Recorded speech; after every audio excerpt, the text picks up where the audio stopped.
In today's episode of the Tradies Business Show, we're talking balls, crystal balls, of course.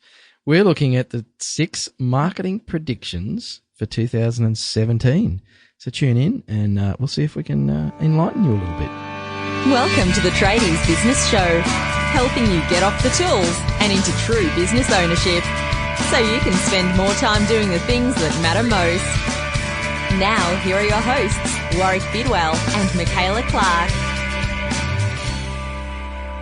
Hello and welcome to another episode of the Tradies Business Show with Warwick and Michaela. We're the hosts of this and also co-creators of the Tradies Business Toolkit. G'day, Michaela. Hello, Warwick. I'm not rubbing any of your balls today. No, not even crystal ones. I noticed you rolled your eyes when I did the little intro there. I wondered why you were so excited to do the intro. It's like, I'll do this one. I get to say balls on a podcast. But we are looking at some marketing predictions. Perhaps we're gonna throw some chicken feathers in the air and make some circles in the dirt and see if we can predict some of the big marketing trends for 2017. Is it 2017 or 2K17 or 2017? How do we say this? I don't know. 2017. See, I'm a child of the 80s, so it was like everything was just 87 or 94. Yeah, it doesn't work the same. But you can't just say 17 because it sounds like I'm young. Anyway. So a lot of these things are what businesses are already doing. And I think it's important that we at least talk about them so you know perhaps what customers are going to want to expect, whether it's this year or in the coming years. And, a lot of it is you do need to be on top of the game, especially in a competitive market. And so a lot of these, I think, will impact tradies, within the next 12 to 18 months. Yeah. And like a lot of this stuff, some of these are not necessarily groundbreaking or new and exciting. A lot of old school still works really, really well. And I think we as business owners perhaps get bored with it before our customers do. And we think that these things don't work or that, people want other stuff, new stuff. But I think a lot of the time we just got to stick with some of the core things that do actually work. And there's an opportunity there, given that some of your competitors probably don't do some of this stuff because they got bored with it a while ago, that if you jump on it, you can actually, position yourself as being noticed out there in the marketplace. Yeah, and I think, you can do all the fancy marketing in the world, but I guess you really got to have the excellent customer service, and no matter what kind of marketing you do. You've got to back it up and follow through. Yeah, so let's just put that disclaimer at the top. Yeah. You actually have to be pretty good at what you do. Do a good job and have excellent customer service. And in reality, you don't have to be the best landscaper in Australia or the best plumber or motor mechanic or whatever it is. But you do have to deliver, one of the best customer experiences. So you can't be a crap plumber and still succeed in your business. Well, maybe not for very long. But if you're a pretty good plumber and you have a fantastic customer process and, customer experience, then you can crush the competition without having to be the absolute best plumber or deliver, award-winning bathrooms or something like that. You can just do good bathrooms and have a fantastic business. Yeah, so, if you're solving the customer's problem and you're exceeding their expectations, that's what it comes down to. Exactly. Look at us. We're not the world's best podcast. We're far from it. But we're we have a fantastic following, and we think our website is awesome, and our marketing automation, all that sort of stuff. But I think that's why for a couple of people sitting in your home office here, Michaela, I think we do very, very well, and we get fantastic feedback from our listeners and from our members because we're very focused on the customer experience.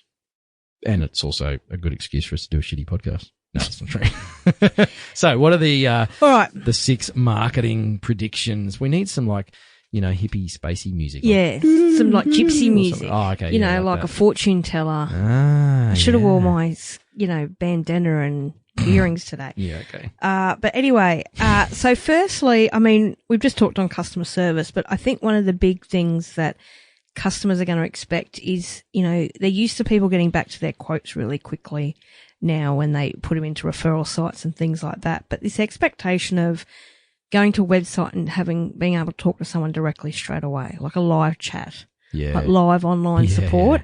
Yeah. I know that, with our 24/7 way we operate these days and lack of attention or patience, really. Hurry up. You finished? So I know there's, businesses that are merging now that their business is to support other businesses with their live support. So you can outsource it to a team to answer questions and things like that. But it's going to become its own industry on its own. It's a big one, Michaela. I know I will choose live chat with businesses, obviously in online businesses, but if I have an issue with a product or a subscription or whatever, I'll choose live chat over any other mode of contact if it's available. And if it's not good, then I get really pissed off. Yeah. And I mean, no matter what I need to talk to Telstra about, I always go to their live chat. Yeah, and they usually can't solve your problem. I get told, oh, no, sorry, we can't solve that in the live chat because we don't have access to your business stuff. I'm like, well, you need to go to the business live chat. Yeah, and you're going to the wrong one. They say now you got to ring up. Yeah. See, so that's a really frustrating customer experience. And Telstra is a great example of how not to treat your customers. I actually have had great customer service from Telstra in the last year. Really? Yeah.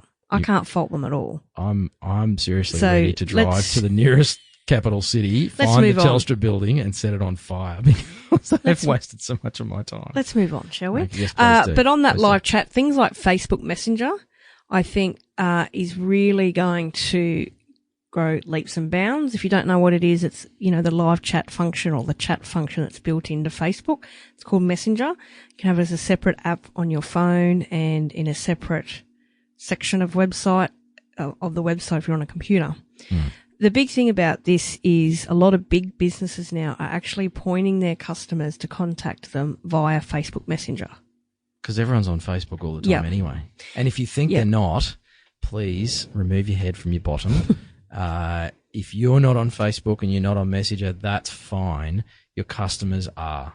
If you look at the percentage of people using this stuff, it's very, very high. And a lot of online retailers, especially in the States, are doing things like, how would you like us to update you on your order? Email, text, or Facebook Messenger. So when their order gets dispatched and all that, it's be coming through as a Facebook Messenger, and then they've got a direct line of communication directly back to their customer. You know what else you can do now is also ads in Facebook Messenger. Wow. So if you've had customers contact you in the past about a certain service, you can now, if you're having a special, or add back to them. Wow. So Facebook's really, we all, I think, forget that Google is just a part of our life, right? Yeah.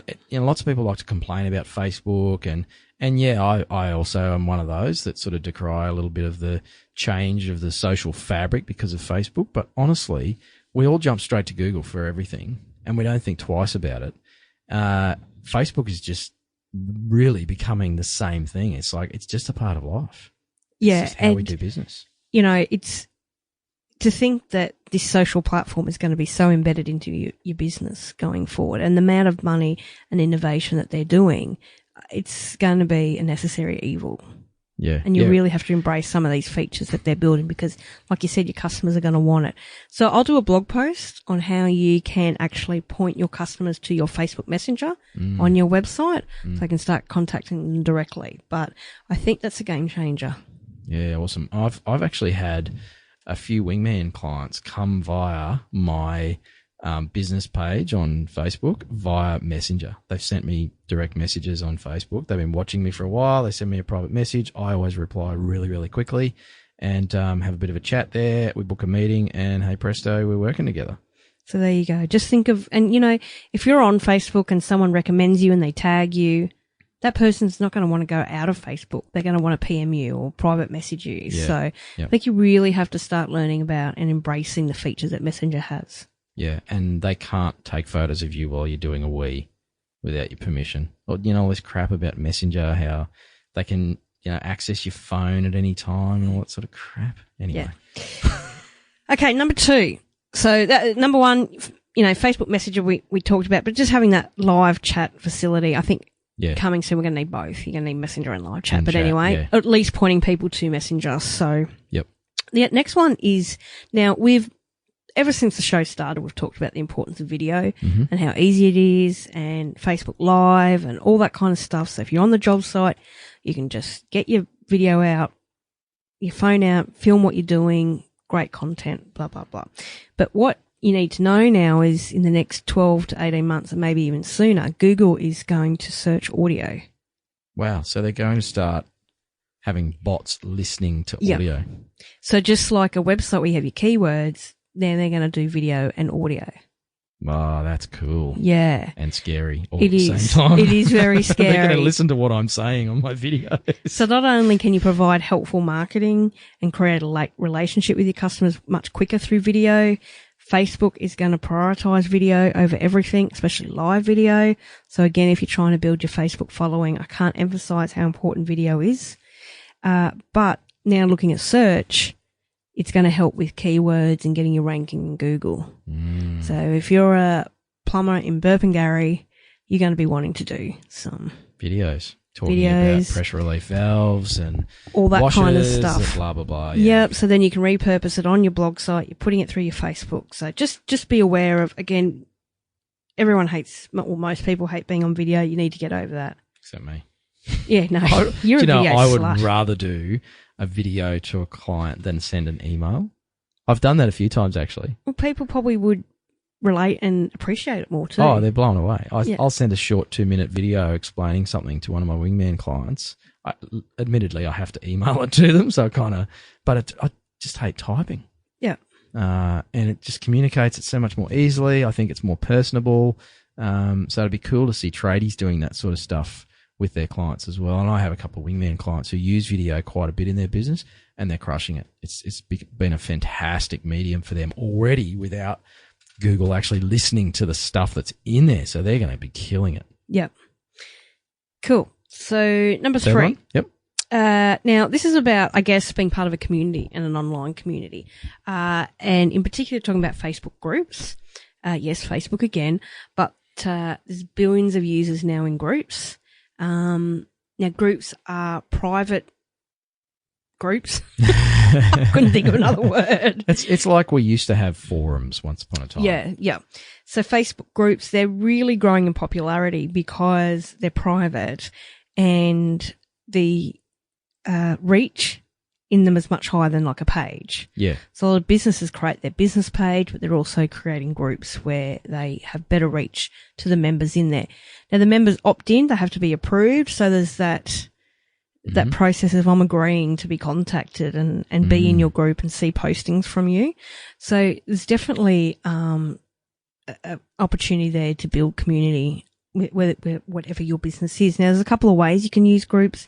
I mean, I know a lot of tradies use, your local buy, swap and sell groups to promote their services, or if they're looking for recommendations, there's things like that you can participate in. So that's being a member of other groups. Yeah, so we're talking about being members of other groups as well as perhaps creating your own, depending on what industry you're in. Yeah. I know our previous guest, Nicole Cox from Fernbrook Homes, uses one called Ask the Builder. Yep. So, if someone has a building question they want answered, may or may not be a customer of theirs, but you can go to that group and they'll help you answer the questions. Yeah. She's also got an industry one, which is about women who work in construction.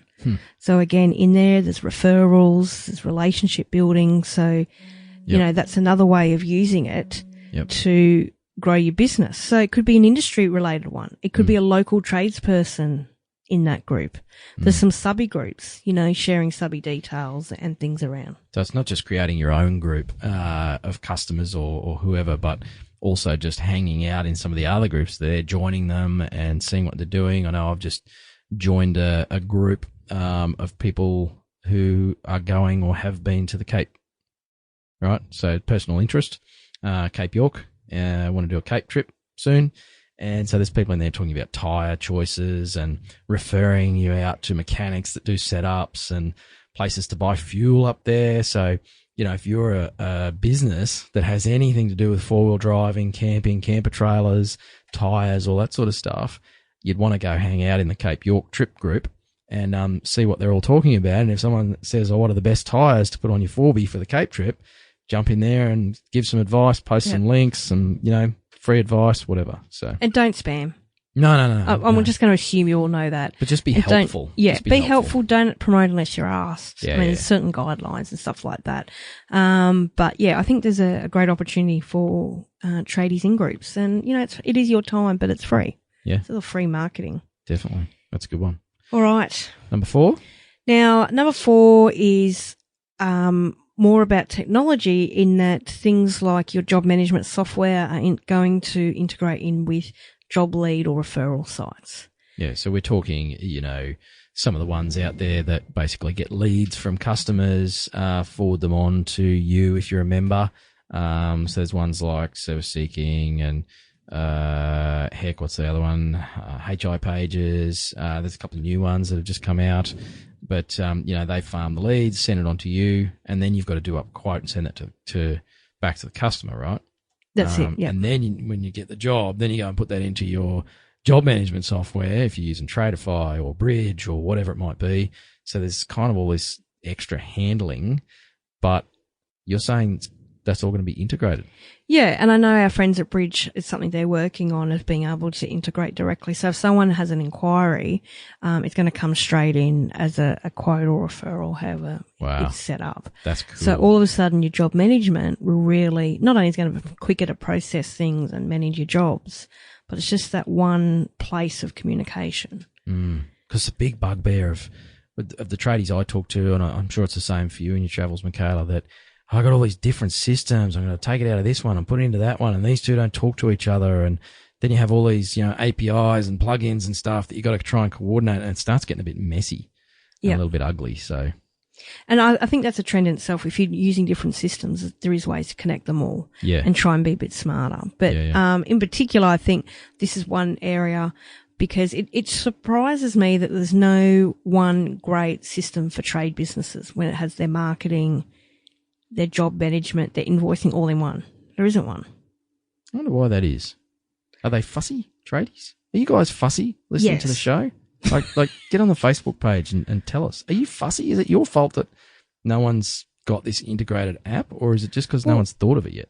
But even so, like a lot of them, they don't even act as an email database. I know. I don't understand why you can't do email marketing within a job management program. Like as far as I know, and I'm not as up to date as I used to be. It's basic CRM function. Really. Yeah. Why isn't there CRM functions built in to trade-based businesses? It doesn't have to be fancy. And not make it really complicated either. Yeah. Anyway, that's maybe a rant for another day. Well, that's a bit of a shout out to the platform developers of, hey, give us a call here at the Tradies Business Show. We'll tell you what tradies need, and we won't take a very big cut at all. All right, so that's number 4. Now, and the next one's a bit similar to this, and it goes into the same thing. It's about actually communicating with your customer within these apps. So whether it's communicating directly in job management or your referral sites, and I know a lot of this is happening already, but I think that are going to be even more integrated. So if a customer wants something fixed, they're sending a photo, you're chatting with them within the app or the job management program directly. So again, your communications all in one place. Yeah. And eventually, you'll have your Facebook Messenger integrating straight in and all that. So. And all of that is aimed at making communication fast, efficient, clear, making sure that everyone knows what's going on, and just removing a lot of that double handling and, opportunities for errors of calling Bob sort of Brian instead of, getting his name right and all that sort of simple stuff. Like when it's all integrated like that, and you use some of the things that are out there, and there are systems out there that do have a level of integration. I know Michaela and I just kind of had a bit of a crack at some of the platforms that are available, but I know lots and lots of people that don't use the functionality that already exists within the programs they've got. So really have a look at using some of that, pictorial communication. So, attaching photos and stuff to quotes and everything. Yeah, and the last one, it's not new. We talk about all the email isn't dead. Email marketing is still such a really, really powerful tool. And underutilized, I would say, by trade businesses. And there's so much automation that you can do now and easily that will provide to build that relationship and trust with your customer much quicker. Yep. Whether it's helpful information, getting to know about your business, putting some video in there. There's so much you can do in setting up welcome and sales funnels. It's all automated. I have a quick little story. Sorry, Michaela. So one of my wingman clients, I got them doing email marketing. So signed them up to one of the big free platforms that's out there. Signed up. We did an initial email blast saying, "G'day, here's what's going on with our business." And I got a private Facebook message because that tends to be how that particular client communicates with me. Surprisingly, Messenger. There you go. Actually, I have a few clients that communicate with me via Messenger. And I got a message from her saying, well, this particular program has paid for itself already, even though it's free. They did one email blast and they already had an inquiry for quite a large job come in, and it looks like they're going to get it. So, that was one free email. It was probably, half an hour, an hour's work to get it set up and sent. And they've got, I'm talking thousands of dollars. So, email marketing still works, people. It works. And there's so much clever stuff you can do. And it's part of the automation. But I mean, what I think is going to be really powerful going forward is segmenting. So actually knowing what interests your customers have, particularly if you do different types of servicing, or services. If they're interested in caravan and towing, they get segmented in your database and you're feeding them value information on that particular topic. Or multiple topics. So I think the segmentation's which is big in a lot of online businesses and retail stores and that now, but I think for your local service business, this is going to be big in the next 12 months as well. And I'm going to throw a blanket over all of those and basically say that what we're talking about here is personalizing your customer's experience from the inquiry stage right through to the completion of the work, so that I feel like you tailored everything for me. And the beauty about it all is, as a business owner, there are systems out there that allow you to do that, like Facebook Messenger or, email marketing platforms, CRMs, all those sorts of things. But customers want a tailored experience for them. We've been educated by big companies and big websites that, you've got Facebook pixels and all sorts of stuff that tracks my buying behaviors. It tracks the pages that I go and look at and serves up ads to me based on my preferences. So when I deal with a business, I kind of expect you to know what I want. Yeah, and some of the geeks out there, if you go and look in your Facebook insights, you'll be shocked at the data that Facebook actually knows. If you go one step further into like a power editor, into your business tools, the amount of data and audiences that you can choose from is incredible. But even just, looking at your Facebook page insights, you can certainly see where your customers are from, their age, demographics, all that kind of stuff. Yep. So it's scary. So use it. Yeah. Because it's there. Yep. So that's our 5 and 6. Maybe 7. Okay. There's a whole bunch of marketing predictions there. So we're going to put the crystal balls away and let you crack on with implementing some of that stuff. We expect to see our listeners doing more of this. If you've done some of this stuff or you've got some stories on it, please do share with us on the Facebook page at Tradies Business Show. If you haven't liked the page already, go like us, show us some love. And we love hearing our tradie stories and seeing some of the photos and stuff from things you're implementing, sharing your videos with us. So, jump on that. And I think that's a wrap, isn't it, Michaela? It is. All right. Bye. All right. You've been listening to the Tradies Business Show with Warwick Bidwell and Michaela Clark. Want to get off the tools and into true business ownership? Find out how at tradiesbusinessshow.com.